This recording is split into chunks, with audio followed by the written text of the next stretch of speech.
J'étais heureuse, puis je me suis mariée et tout a changé. Bienvenue sur mon podcast « Briser les chaînes ». Ce podcast est pour vous si vous êtes chrétienne et malgré cela malheureuse, enchaînée dans une relation toxique. Vous n'avez plus de joie. Vous voulez retrouver cette joie. Dans cet épisode, je vais partager avec vous comment petit à petit, tout ce que je croyais être a été brisé. Je ne savais plus qui j'étais. Je vais partager avec vous aussi comment Dieu m'a montré que j'avais beaucoup de valeur à ses yeux et qui j'étais réellement. Alors, avant mon mariage, j'avais une vie sociale riche et pleine. Je voyais ma famille tous les jours, car je donnais un coup de main à mon père qui s'occupait avec amour de ma mère qui avait Alzheimer. J'étais épanouie dans mon travail de missionnaire. J'animais des clubs d'enfants, de jeunes, j'avais des études bibliques avec des femmes, je faisais partie du conseil de l'église. J'avais aussi une vie sociale. Je faisais partie d'un club canin, je faisais de l'agility. Plusieurs du club sont devenus de vrais amis. Et lors de notre mariage, elles ont fait une haie d'honneur avec leur chien quand nous sommes sortis après la cérémonie. Bien que célibataire, j'avais de la compagnie dans mon appartement, avec mon chat et mon chien. Je jouais du violon dans un orchestre et j'y trouvais beaucoup de plaisir. Ces activités définissaient qui j'étais. Après mon mariage, j'ai déménagé à Louhans, à 2h20 de Belay, pour rejoindre mon mari, car il lui restait 1 an de son CDD. Nous avions décidé de revenir à Belay à la fin de son contrat pour que je puisse aider avec ma mère et aussi parfois soulager un peu ma belle-sœur avec mon frère handicapé. Mais j'ai perdu complètement mon identité. Je me suis retrouvée au chômage, dans une ville où je ne connaissais personne. J'ai dû donner mon chat à mes parents, car Lionel était allergique. Lionel ne me permettait pas de téléphoner à ma famille plus que 10 minutes par semaine. Et pas à mes amis, car cela coûtait de l'argent, et ils regardaient les relevés. Je me suis dit que cela irait mieux quand on retournerait à Belay.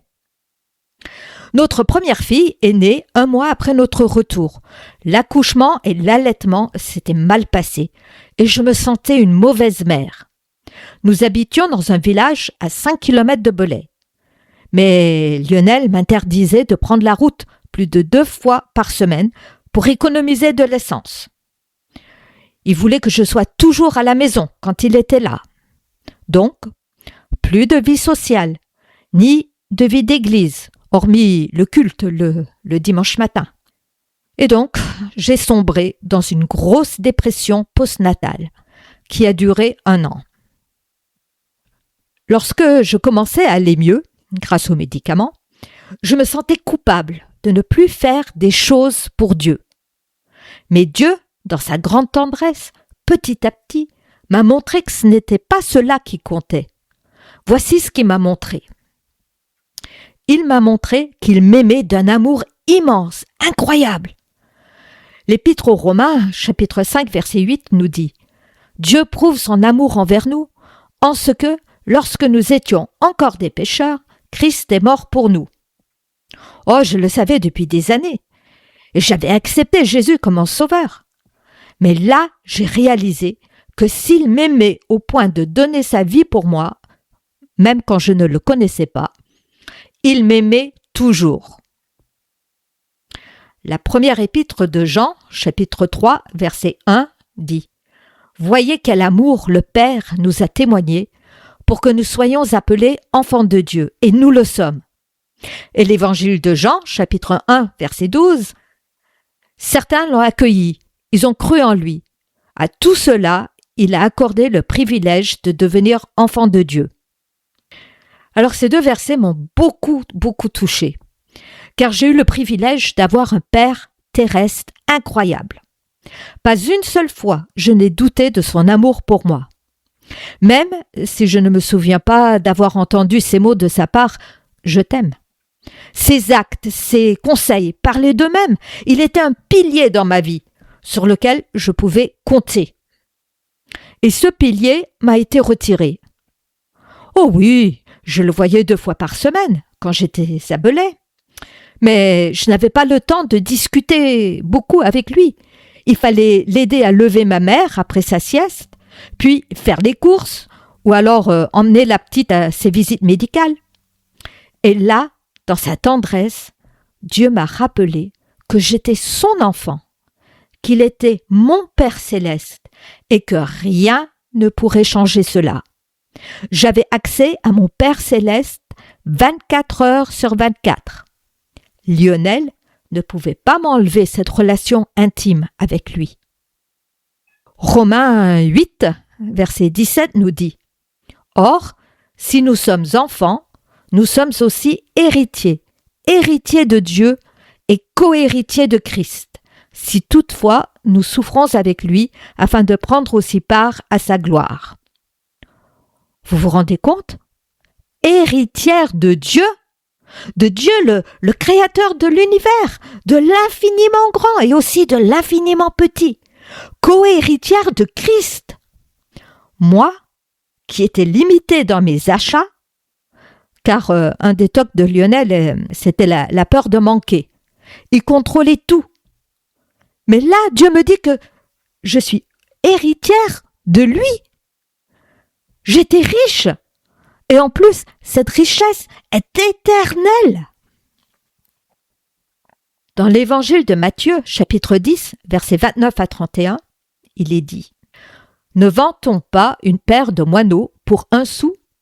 Et pourtant, pas un seul d'entre eux ne tombe à terre sans le consentement de votre Père. » Je fais une petite pause là. Les moineaux n'avaient pas de valeur à l'époque.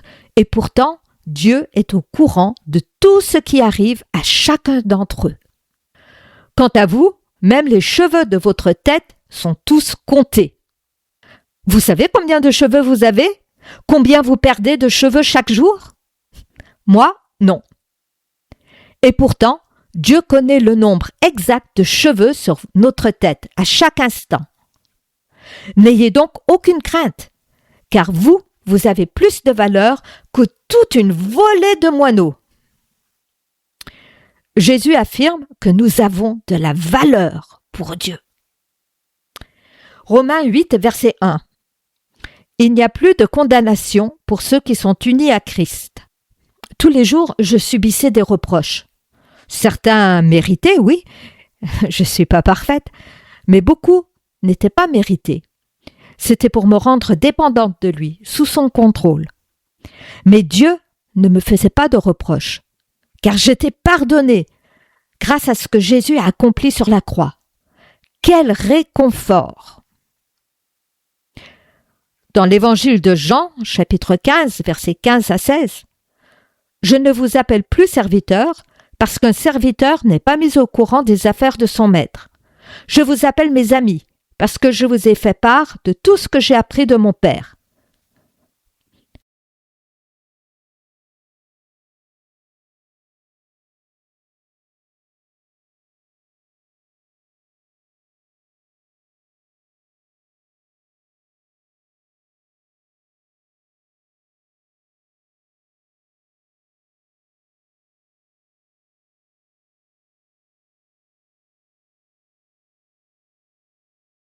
Dans l'évangile de Jean, chapitre 15, versets 15 à 16, c'est Jésus qui parle et il dit « Je ne vous appelle plus serviteur parce qu'un serviteur n'est pas mis au courant des affaires de son Père. Je vous appelle mes amis parce que je vous ai fait part de tout ce que j'ai appris de mon Père. Ce n'est pas vous qui m'avez choisi, non, c'est moi qui vous ai choisi. » Waouh! Moi, je ne pouvais plus voir mes amis. Mais Jésus, lui, il m'appelle son ami. Et en plus, il m'a choisi. Et cette amitié, Lionel ne pouvait pas me l'enlever. Il y a encore beaucoup d'autres passages qui m'ont beaucoup aidé. Et nous aurons l'occasion d'en approfondir plusieurs au cours des prochains épisodes. Mais si vous voulez, vous pouvez télécharger un PDF avec ces versets et d'autres sur notre identité en Christ et les méditer pour vous-même. Le lien est dans la description. Mais dans le prochain épisode, nous verrons une des causes principales qui enlève notre joie et quelques tuyaux bibliques pour remédier à cela. Si le sujet de ce podcast vous intéresse, abonnez-vous. Comme ça, vous ne raterez pas un épisode. Que Dieu vous bénisse et vous encourage cette semaine.